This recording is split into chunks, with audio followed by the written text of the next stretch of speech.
bonjour, chers auditeurs, auditrices de Derrière l'image. Toujours une heure de cinéma. Guy Ménard à l'animation, mais cette fois-ci accompagné de Pierre Pajot. Bonjour, Pierre. Bonjour, Guy Ménard. Voilà. Donc, nous poursuivons notre couverture des nouveautés du cinéma québécois, parce que, comme on le mentionnait en début d'émission, c'est une semaine bien chargée. Oui, il y en a comme ça. Là. Il y en a trois films québécois. C'est l'après RIDM. Oui, c'est vrai. Et nous poursuivons avec Nicolas Alexandre Tremblay. Bonjour. Bonjour, Nicolas. Co-directeur. Ouais, parce que accompagné Stéphane Tremblay. Trottier, plutôt. Oui, c'est ça. On est deux réalisateurs, scénaristes ensemble. Et pour faire un film sur des gens de la basse Côte-Nord, les Coasters. Absolument. Coaster, c'est le nom qu'ils se donnent, donc vous avez repris ce titre-là parce qu'ils se nomment comme ça, eux? De plus en plus, oui, en fait. C'est sûr que ça venait des communautés anglophones. Là, sur la base Côte-Nord, il y a une quinzaine de communautés, dont 2 francophones, puis les Inuits qui parlent français aussi. Donc, il y a une prédominance de l'anglais, puis de plus en plus, les jeunes ont adopté ce terme-là, les coasters, pour se représenter. Okay. Mais ce que j'ai compris et lu, c'est que vous n'êtes pas originaire pas de ce coin-là, parce que souvent, les gens vont retourner dans leur petit patelin puis afin de faire découvrir leur monde, dans un certain sens, alors que vous, c'était quelque chose de totalement inconnu. Là. C'est la grande aventure. Là. Ben, absolument. Vous découvrez, vous nous faites découvrir. Absolument, on est tombé là-dessus absolument par hasard. En fait, c'est notre caméraman, directeur photo, qui était allé là-bas faire une vidéo corporative pour les commissions scolaires là-bas. Puis il a été complètement subjugué par... il a fallu qu'il aille à l'école d'abord en hélicoptère, puis il a découvert le mode de vie là-bas, c'était au printemps. Il y avait beaucoup d'effervescence, fait qu'il nous a parlé de ça, puis ça a été le début de l'aventure, en fait. Oui, un caméraman doit être fasciné par la géographie. Absolument, mais c'est surtout les rencontres, en fait. Oui, les humains, au bar, géographie humaine. Géographie humaine. Géographie physique et géographie humaine. Exactement, oui. Mais c'est intéressant parce que finalement, oui, je veux dire, c'est le Québec, mais c'est une région qui est assez méconnue. Absolument. Moi, le premier, on peut aller, je veux dire, ce que j'appelle sur le bord du fleuve, mais se rendre vraiment à l'intérieur des terres, c'est très rare qu'on ait accès à ces communautés. Et je ne sais pas si c'était voulu, mais en tout cas, c'est ce qu'on reçoit, nous, en tant que spectateurs, c'est que vous avez voulu un peu aussi nous transmettre votre propre découverte, parce qu'on passe d'un village à un autre avec les distances pour nous faire comprendre. Le nombre d'habitants, il y a le chiffre. Les chiffres sont importants dans ce film-là. Oui. Et les communautés francophones, Inuits, anglophones, donc toute cette découverte, vous l'intégrez directement à votre récit, dans un certain sens. Ben, c'est sûr, parce que au retour de notre caméraman, quand il nous en a parlé, on a fait des recherches, puis ce qu'on trouvait, c'est des gens, des fois, qui prenaient le bateau puis qui allaient voir, mais c'était toujours sur un ton un peu de détresse, ça va pas bien, la route, c'est pas accessible, ça coûte cher à approvisionner, etc. Puis c'était un peu en contraste avec ce qu'on avait entendu de l'expérience de Mathieu. Fait que quand on est allé voir, la prémisse de départ, c'était essayer de comprendre, en fait, pourquoi les gens luttaient pour préserver leur mode de vie, finalement. C'était vraiment ça. Montrer l'autre côté de la médaille sans, évidemment, faire une carte postale puis mettre de côté les problématiques plus difficile. Oui, parce que ton film, et d'ailleurs, de ce point de vue-là, ton film est assez honnête. Parce que Mathieu, vers la fin, vous le dites assez clairement. Là, est-ce que ça va continuer? Est-ce qu'on va survivre? Vous posez les questions à travers les témoignages, mais... Puis je pense que le défi là-dedans, vraiment au montage, finalement, en plus de devoir faire un film d'1h30 avec 9 personnages, c'était vraiment de doser ça, en fait, parce qu'il y a beaucoup d'humour dans le film, beaucoup d'humanité, mais il y a aussi cette espèce d'épée de Damoclès-là qui dit qu'il va être le prochain village qui va fermer. Puis je pense que c'est une belle parenthèse à ouvrir aussi. Tu sais, je viens pas de la Basse-Côte-Nord, mais ma famille vient de la Gaspésie, du bas du fleuve. Vous l'avez vécu aussi. Comme plusieurs Montréalais, là.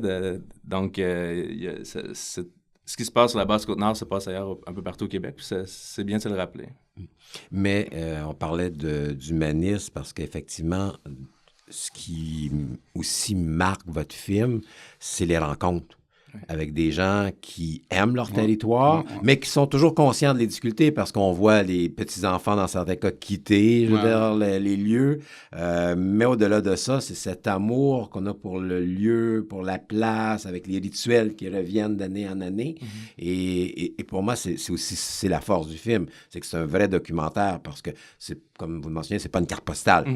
C'est une rencontre avec des gens qui sont sur place, qui ont un attrait pour ce coin de terre, pour cette terre-là, et qui essaie du mieux qu'il peut de nous guérir comment ils vivent au quotidien. Je pense que ça a vraiment été permis En réalité, on avait eu 18 jours de tournage au budget.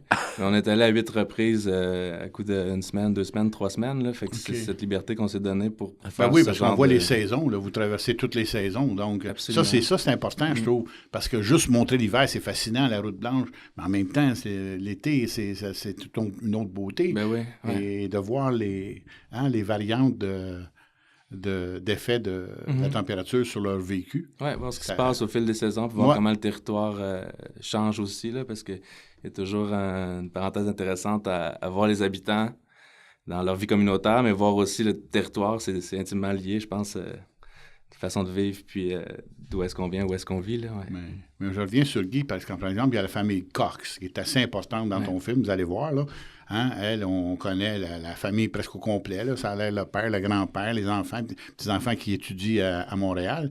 Ça a été un noyau assez important pour ton film, hein? Ben, en fait, il y a 3 familles, mais sont les 3 anglophones. Mais c'est les Cox, en tout cas. Ce que principalement, c'est les Cox. Eux, dans le film, c'est vraiment ceux qui vivent le rêve parce que le prix du crabe a triplé dans les dernières années. Puis, bon, le jeune, il joue au hockey dans l'équipe. Ça va bien pour eux, mais puis dans le fond, les femmes de la famille travaillent à l'usine de poissons à Harrington. Là, fait que eux, ça va bien. Ceux qu'on voit déménager à John Abbott, c'est la famille Martin qui sont dans le petit village à côté. OK. Ouais. Puis il y a Howard Anderson aussi, qui est l'irréductible avec sa femme du village de Elmer Sound, où est-ce qu'il y a 2 habitants. Là. Ah oui, Elmer Sound, vous en parlez comme l'exemple à pas suivre.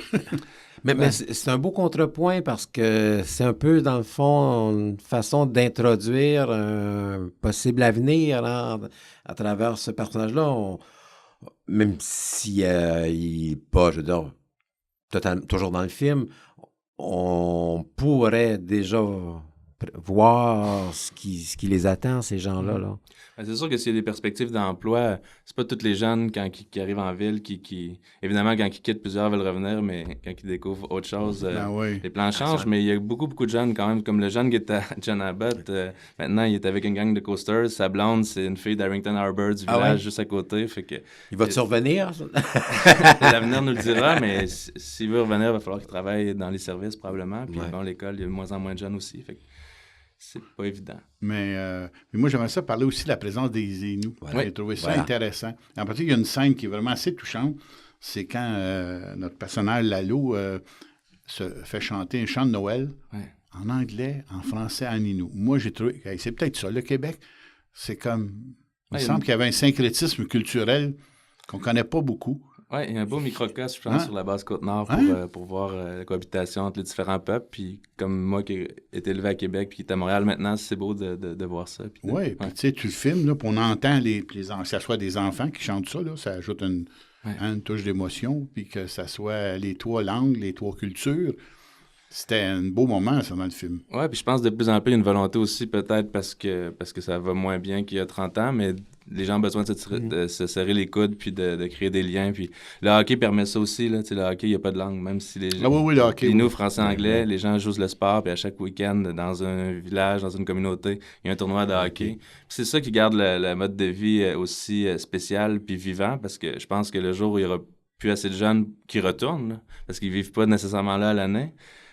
Juste pour vous donner une anecdote, dans 2 semaines, on va être à Ottawa pour présenter le film, puis plus que la moitié de l'équipe de hockey qui est dans le film va être à Ottawa pour voir le film.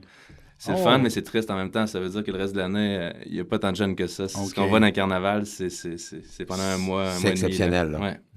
Mais ce personnage aussi de Linou, pour moi, est fort intéressant parce que c'est quelqu'un qui fait aussi un rapprochement entre le passé et le présent.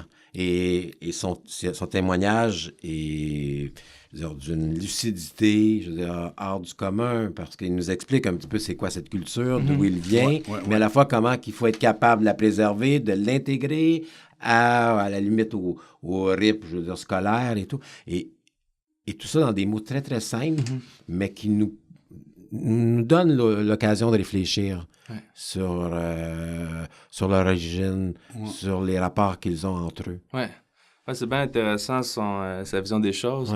Puis c'est beau de voir aussi la vivacité de la culture Innu, là, le fait que la route est pas présente fait en sorte, je pense que la langue est quand même plus en place dans ces communautés-là, d'Unamen-Chipou puis Pakwashipi, puis le rapport à la nature, la chasse, la pêche est là aussi. Donc, ils ont tout ce qu'il faut, mais comme disait Baudouin, il faut trouver la façon de la mettre en valeur, puis que les jeunes se l'approprient aussi, là, différemment, évidemment, là, mais... Ouais. Eux ont vu le film. Pas encore sur la basse corde. Baudouin a vu le film. Baudouin. Ceux qui sont venus à la première, il y a Baudouin Lalo qui était là. Il y a Randy Cox, le patriarche de la famille Cox. Oui, Randy. Puis il y avait Michael, qui est à Genabot, qui est venu voir le film. À Ottawa, il va y avoir les Mangés qui vont être là. Ah oui, les Mangés, ben oui, dans le film, ils sont importants dès le début. Puis là, dans le fond, notre gros projet, c'est cet hiver y retourner. Là. Ça coûte moins cher y aller quand ça gèle, puis il y a la route blanche. Donc, on ira en motoneige cet hiver faire de cette île. Une salle de cinéma, là. Ben, ça va être des salles communautaires entre deux carnavals. À Chevery, moi, j'ai fait l'histoire des salles de cinéma au Québec. À Chevery, il y avait une salle de cinéma. C'est la seule place, j'oublie cette île, c'est à part. Ouais. Mais la seule petite place sur toute la Côte-Nord où il y avait une salle de cinéma dans les années 30, 40, 50, c'est à Chevery, les anglophones. Hey, il y a le personnage aussi, là, j'ai pensé à Guy Barre s'en va en guerre. Dieudonné. Ouais. Hey, là, il est là, donc tu le trouves, puis tu mets. Mais ça ajoute. Ben oui. J'allais dire de la couleur, c'est pas fin comme jeu de mots, mais ça ajoute vraiment quelque chose. Ouais. Quand lui, il dit, moi, à l'école primaire, on m'a obligé à apprendre le français, et je comprends pourquoi eux aussi, ça représente. Non, c'est un personnage qui est là, mais qui ajoute. Ouais, c'est un point de vue externe, c'est ça qui est intéressant aussi. Je pense que si on veut briser un peu les préjugés qu'il peut y avoir sur les communautés autochtones, ben d'avoir une personne qui avait connu la guerre, qui s'est enracinée à la romaine dans une communauté inuit. Oui, enraciné, 14 ans. Oui, puis qui aime ça d'amour. Là. Il pourrait aller travailler ailleurs, il n'aurait pas de difficulté, mais il est bien à la romaine, il aime ça, puis il est super impliqué avec les jeunes, tu sais. Au début, on est tombé dessus un peu par hasard. On faisait de la recherche pour trouver des jeunes Inuits avec qui on voulait intégrer dans le film. Puis finalement, on est tombé sur Dieudonné, on les a suivis, puis... À travers Dieudonné, on découvre les jeunes dans le film et ça a été une belle rencontre, une belle découverte. Ouais. Presque toutes les scènes dans Dieudonné, les Inuits nous intéressent parce qu'il y a une dynamique là, de communication entre les qui sont... ils sont beaux à voir. Beaux personnages. Hein? Donc, on vous rappelle que nous sommes avec Nicolas Alexandre Tremblay afin de parler du film Les Coasters, co-réalisateur, qui est présenté, on ne l'a pas mentionné, mais on va dire tout de suite, à la Cinémathèque. Oui, cette semaine, il y a 2 projections à la Cinémathèque, puis on va être à Ottawa, Lennoxville, puis à Québec. Vous pouvez nous suivre sur le site Facebook Les Coasters, le film, pour avoir plus d'informations. Et moi, j'aimerais qu'on termine minimalement avec cette image de réconciliation. On parle beaucoup de réconciliation, puis c'est un mot qui veut à peu près rien dire. Ouais. C'est abstrait. C'est bien Guy. Alors, moi aussi, j'ai ressenti ça. Alors que là, ce film nous fait comprendre c'est quoi, pas la réconciliation, mais la conciliation dans un certain sens. Parce qu'on mentionnait, oui, les communautés anglophones, il y a les communautés francophones, il y a les Inuits, il y a ce personnage qui vient d'ailleurs, mais tous ces gens-là semblent fonctionner en symbiose. Hein? Et c'est clair que le montage, il y a tout votre travail aussi qui est derrière ça, mais vous réussissez minimalement, en tout cas, à créer un genre de microcosme où il y a une possibilité d'harmonie entre des gens qui ont des racines différentes, mais un seul et unique but, c'est de préserver un territoire. Ouais. C'est sûr que les enjeux sont différents, évidemment, parce que les communautés francophones diminuent à chaque année. Puis pour les Inuits, la communauté croît, ils font beaucoup d'enfants. Fait que c'est pas les mêmes enjeux, les mêmes problématiques, mais justement, ils partagent le même amour pour le territoire. Puis malgré qu'il peut y avoir certaines frictions, c'est jamais parfait comme non, partout. Il doit y avoir des tensions. Hein? J'imagine quand les parties de hockey, il doit y avoir des tensions entre certains villages. Hein? Oui, ou même à l'intérieur des villages, dans les familles. C'est partout pareil. Partout pareil, ça. Mais dans le fond, là, c'est drôle parce que, tu sais, ils parlent de la route, là, puis le ministre Arcan, puis ils ont promis des routes, puis tu te dis, écoute, ça serait-tu une bonne chose qu'il y ait une route? C'est comme, il me semble qu'ils ont l'air presque à développer une vie à eux. En tout cas, j'ai pas de jugement là-dessus, je sais pas, mais... C'est sûr que si on parle juste en termes de folklore, il y a quelque chose qui s'est préservé là-bas de spécial parce qu'il n'y a pas de route, mais en autre côté, vous pouvez vous imaginer à quel point ça simplifierait la vie des gens. En fait, le gros problème, on parle encore de la route, elle aurait dû être construite 50-60 ans comme elle a été fait ailleurs en Gaspésie puis dans d'autres villages.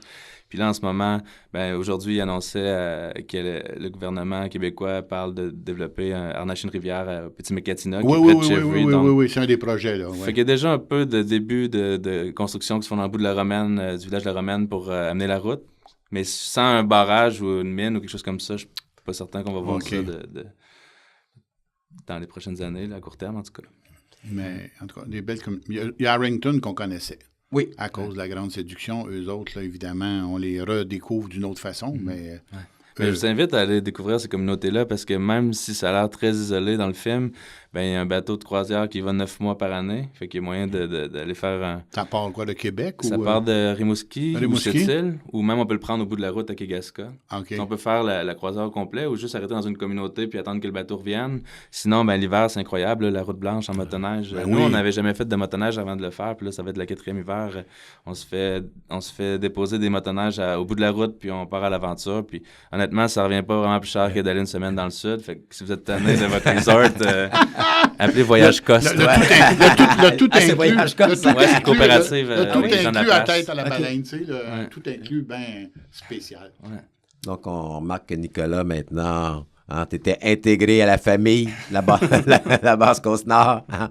Merci beaucoup pour le film Les Costeurs, qui est présenté, bien sûr, à la Cinémathèque québécoise, mais aussi il y a une sortie prévue pour la télévision. On peut dire sortie ou une diffusion prévue à la télévision. Oui, il va y avoir une diffusion à télé sur les ondes d'UniTV à partir du 21 janvier, donc partout au Canada. Okay. Est-ce que c'est la version originale ou c'est une version un peu modifiée? Il va y avoir du dubbing français, évidemment, c'est un diffuseur francophone, mais au point de vue du montage, il y a 2 minutes de moins que... OK, donc c'est vraiment la version... C'est pas une version 52 minutes. Non, on a droit au long On métrage. va avoir l'expérience, mais sur petit écran.